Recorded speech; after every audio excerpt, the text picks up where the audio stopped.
Hai semuanya, gimana kabar kalian? Semoga selalu dalam keadaan baik. Jadi welcome back di segmen analisa pagi, teman-teman. Kita ada di tanggal 24 April. Hari ini kita akan update untuk news dan juga pergerakan dari market, khususnya market Bitcoin. Buat hari ini, itu masih hari Senin ya, baru di awal minggu setelah libur Idul Fitri, teman-teman. Dan sekarang kondisinya belum terlalu banyak ada kegiatan dari kalender ekonomi sendiri. Event baru dilanjutkan besok ya, besok baru lebih ramai. Jadi kalau kita lihat dari beberapa news yang ada di market belakangan, ini ada kabar dari Zimbabwe yang akhirnya menciptakan new digital currency yang di backup oleh gold, teman-teman. Zimbabwe adalah negara yang sempat viral karena buat beli telur aja satu kerat itu mereka harus gunakan uang satu troli, teman-teman. Jadi inflasi di sana udah besar-besaran banget ya. Jadi Zimbabwe sendiri salah satu negara Afrika yang masih punya masalah terhadap uang ya, fiat money, dan mereka berharap bahwa akan ada solusi, dan cryptocurrency ini mungkin bisa dijadikan sebagai salah satu solusi untuk yang namanya menanggulangi masalah tersebut, teman-teman. Nah, sekarang mereka ini dari Watcher Guru ya. Dia tulis, teman-teman, kalau Zimbabwe itu sedang membuat digital currency yang di backup oleh gold, teman-teman. Itu artinya mirip seperti CBDC. Jadi CBDC ini dengan baik, tentunya kalau mereka di backup hanya dengan fiat money yang memang sudah hancur ya dari Zimbabwe sendiri, dolar Zimbabwe, tentunya itu bisa menimbulkan sesuatu yang tidak berubah sama sekali. Tapi beda kalau dia di backup sama gold, ini tentunya akan membuat kekuatan tersendiri juga dari CBDC yang mereka miliki, teman-teman. Jadi ya semoga berhasil. Terus kalau kita lihat juga dari berita yang lain, ini ada berita dari pendanaan Web3 project ya, yang semakin lama semakin drop. Turunnya 82% year to year, teman-teman. Jadi kalau kita lihat memang ini data-data yang ditunjukkan dari venture capital yang kemarin itu sudah melakukan banyak sekali pendanaan terhadap startup Web3. Tentunya ini yang berbasiskan sama kripto. Kalau kita perhatikan, paling banyak, paling besar itu funding justru ada di 2021 kuartal keempat.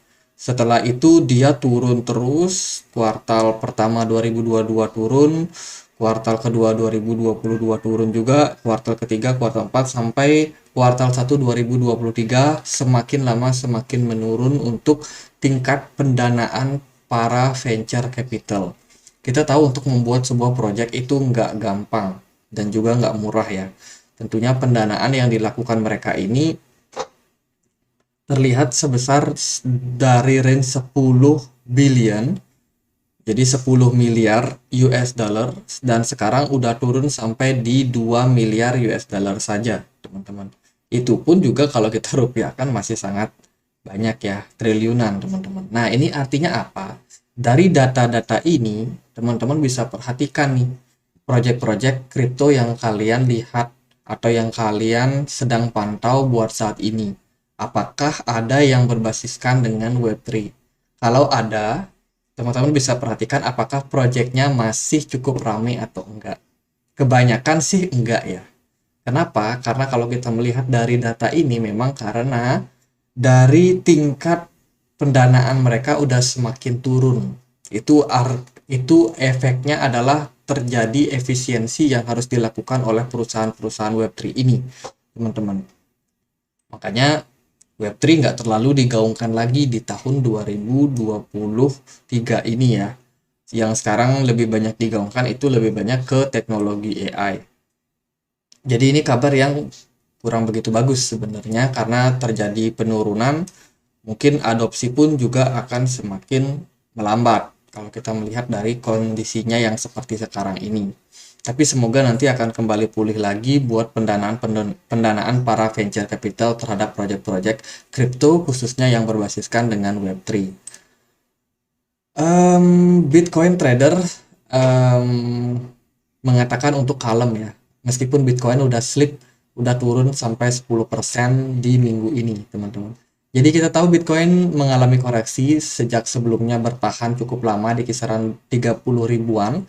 Sekarang Bitcoin udah drop lagi, teman-teman, ke kisaran 27.000. Dan kalau kita lihat daripada Bitcoin monthly return, ini kita baru aja dapat satu progres merah ya. Kita udah minus sekitar 4%, dan setelah di bulan Januari, Februari, Maret kita sukses bertahan dengan candle hijau. Sekarang waktunya kita koreksi terlebih dahulu. Dan kalau kita lihat dari riwayat-riwayat sebelumnya, ada kemungkinan juga masih bakalan lanjut merah di bulan Mei dan juga Juni.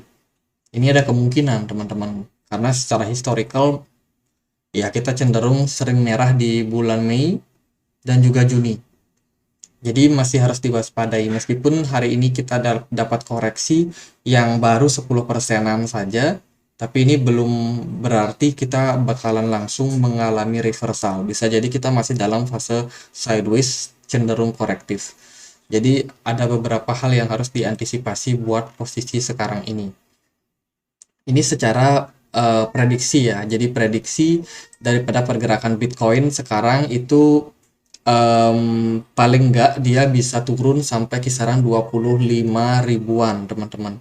Di level tersebut adalah level support yang sangat-sangat kuat buat pertahanan dari Bitcoin. Kalau Bitcoin turun di bawah dari 25.000, maka itu sangat-sangat tidak diharapkan buat posisi sekarang, karena kalau Bitcoin bisa bertahan di 25.000, maka trennya masih akan sangat positif buat bullish. Jadi ibaratnya market cuma ngetes level support buat mengambil lebih banyak dana ya. Jadi orang-orang yang ketinggalan masuk kemarin bisa masuk tuh di 25.000 paling enggak, kemudian mereka bisa ikutan kembali dalam tren penguatan lanjutan terhadap Bitcoin. Jadi ibaratnya koreksi yang terjadi pada Bitcoin adalah koreksi wajar saja. Ya meskipun begitu kita masih harus tetap mewaspadai yang namanya short to midterm bullish ya dalam 3 bulan. Tapi ini jangan di-expect kalau bakalan terjadi sangat cepat, teman-teman. Jadi jangan diharapkan terjadi dalam jangka waktu cepat. Jadi ya kira-kira sebuah estimasinya kita mungkin estimasi terburuknya kita bisa koreksi sekitar 3 bulan ke depan. Bulan Mei, bulan Juli baru dalam tren yang lebih baik lagi, tren bullish, karena kita udah mendekati yang namanya fase halving buat Bitcoin, teman-teman. Ya kita akan lihatlah seperti apa kondisi, seperti apa market meresponnya ya, teman-teman.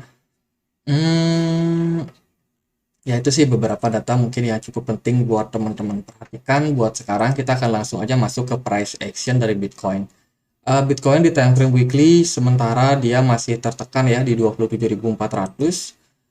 Kita sebenarnya expect kalau Bitcoin bisa kembali naik balik ke 28.500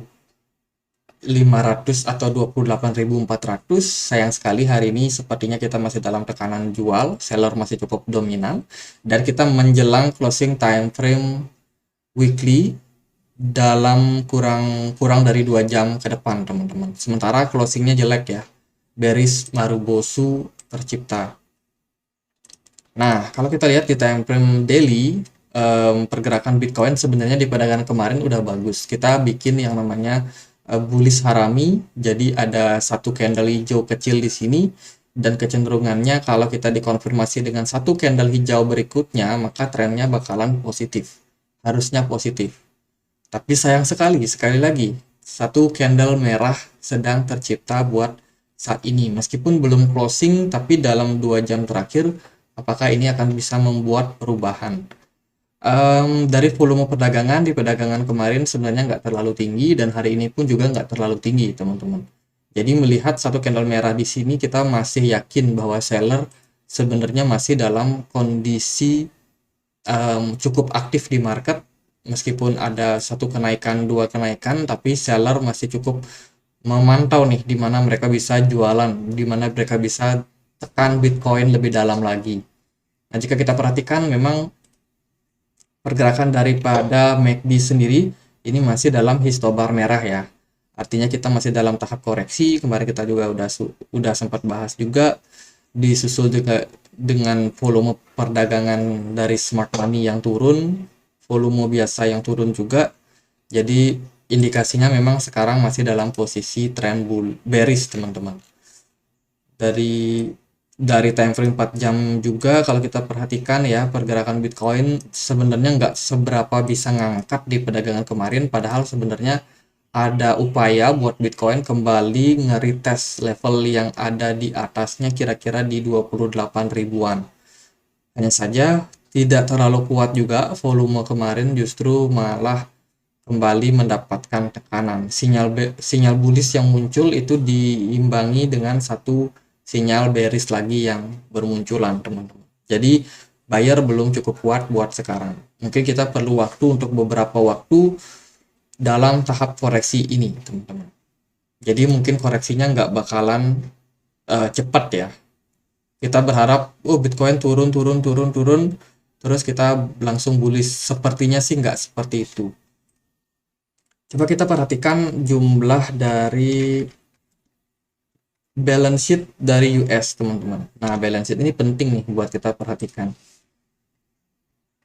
Kita bisa masuk ke sini, kita lihat seperti apa balance sheet daripada Amerika buat sekarang. Nah, balance sheet Amerika kembali turun ya, teman-teman. 1, 2, 3, 4. Sudah 1 bulan, 4 minggu balance sheet Amerika turun setelah terakhir ini naik karena memang buat menyelamatkan para perbankan yang mau kolaps, teman-teman. Sekarang balance sheet-nya udah turun balik. Artinya apa? Artinya likuidasi di market makin lama makin berkurang. Nah, karena likuidasi yang semakin berkurang ini menyebabkan dana yang bisa digunakan untuk mengangkat harga Bitcoin juga akan semakin berkurang. Karena kan harus dibagi lagi nih sama gold, mungkin sama saham. Jadi Bitcoinnya kebagian sedikit. Itulah kenapa volume perdagangan Bitcoin nggak terlalu banyak dan juga nggak terlalu bisa ngangkat harganya, teman-teman. Jadi buat sekarang posisi Bitcoin masih dalam tahap koreksi ya. Jadi belum bisa dikatakan sebagai tanda-tanda bullish yang bakalan terjadi jangka waktu dekat. Sepertinya masih butuh waktu untuk melakukan akumulasi ke depannya buat Bitcoin. Kita juga mau menjelang yang namanya fase FOMC meeting, teman-teman, di bulan Mei. Jadi di fase itu kita bakalan dapat keputusan dari The Fed seperti apa, apakah masih bakal naikin suku bunga atau enggak. Jadi kalau kita lihat dari progres pergerakan Bitcoin ya sementara masih koreksi, target kita yang berikutnya adalah level 26.600. Terus kalau turun ke 25.400. Jadi masih di range tersebut. Jadi gitu aja deh buat update kali ini. Semoga bisa bermanfaat buat teman-teman semua. Dan akhir kata saya Andre. Makasih.